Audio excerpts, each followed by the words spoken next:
لازم تشتري من عنهم في المنصوره.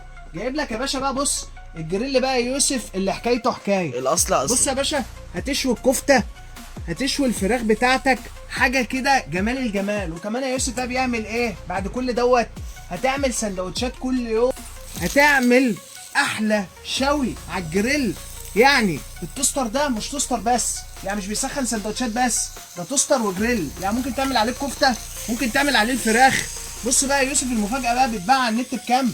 بص يا باشا بيتباع بكام؟ 805 عند عنون، بسعر ولا في الخيال. اكتب كام بالتعليقات عشان يوصل لك السعر. هنوقف ثواني ونفرجكم السندوتش بتاعنا الخطير لما يتحط. بص كده يا يوسف، هتحط السندوتش بالشكل ده كده، وكل اللي هتعمله تقفل التوستر بتاعك جامد، وتقفل الامان، وتصبر يا باشا ثواني. حلويات. بص يا باشا، بص والله العظيم يا يوسف بقى بتزايق. بص يا باشا الجمال، بص العظمه، بص الحلاوه، بص هتاكل سندوتش ولا في الاحلام. وجايب لك التوستر السكاني عشانك مش عشاني. العيال تاكل وكل يا باشا، ما تحطش تشتري من بره. احلى عظمه مع الاكل من بره غالي. بص يا باشا، تقفل وتحط يا باشا قدامك كده زي ما انت شايف بالشكل ده كده، وتقفل الامان. وهنرجع لكم تاني. يعني التوستر ده بيعمل فراخ، بيعمل كفته، ممكن تشوي عليه، تعمل كل ما تتخيله. حاجه كده ولا في الخيال. تعالى يا شربيني. اخي العزيز، اقترب قليلا مع محلات عنونات، هتشوف عظمات. سلام.